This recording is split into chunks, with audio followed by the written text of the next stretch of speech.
A T-Rex roars in Midtown Manhattan, and for 1 second, the answer looks obvious.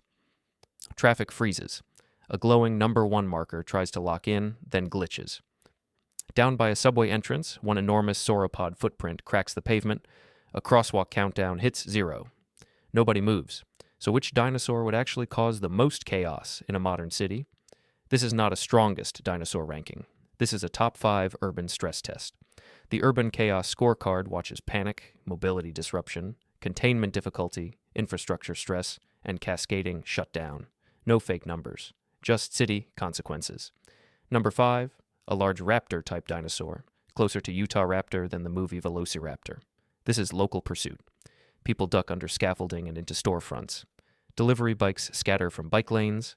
Parked cars become bad cover. But the chaos stays local. Doors close, alleys matter. Vehicles and barriers still give responders options. Fear alone does not shut down Midtown. Number 4, Ankylosaurus. Now the problem is containment. An armored, low-slung tank meets traffic cones, temporary barricades, and construction fencing built for traffic, not this. Cones scatter. Barricades scrape sideways. A construction fence buckles. The Tail Club makes sidewalk closed feel optimistic. You can close a street around it, but moving it is the issue. Dangerous, awkward, not yet citywide. Number 3, Tyrannosaurus Rex. Here is the classic nightmare. A huge predator in the canyon between towers, sirens, helicopters, emergency alerts, street closures, crowds flowing away from one unmistakable center, and T-Rex deserves the drama. It is exactly the animal you do not want looking into a taxi window. Then the scorecard expands.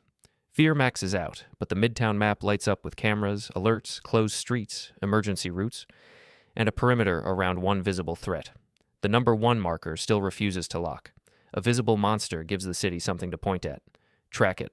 Warn people away, close nearby streets. The emergency is terrifying, but it has a shape. The city does not have to be destroyed to fail. It just has to stop flowing. Number 2, Triceratops. A massive herbivore sounds less cinematic until it gets defensive in an intersection. Cars shove sideways. Pedestrians surge, the animal reacts, and the emergency lane vanishes. This is not hunting, it is mass in motion. A turning Triceratops can erase the difference between a car lane, a bike lane, and a crosswalk in one confused step. That is disastrous, but motion can sometimes be redirected. Number 1, a giant sauropod, Patagotitan style. This dinosaur wins by barely doing anything. A museum model of Patagotitan stretches about 122 feet long. Midtown lanes are measured for cars, buses, trucks, and people. A sauropod is measured in, why is there a neck over the bus stop? One calm body can block traffic lanes, sidewalks, crosswalks, subway stairs, bus routes, sightlines, turning space, and emergency access all at once. The bus lane technically still exists. It is just under a dinosaur. Now the scorecard becomes a city map with a sauropod-shaped hole in it. Traffic lights still cycle, crosswalk signs still blink, subway stairs, painted lanes, curb cuts, and emergency routes are all still there. But nothing moves. That is the answer. T-Rex was the loud decoy.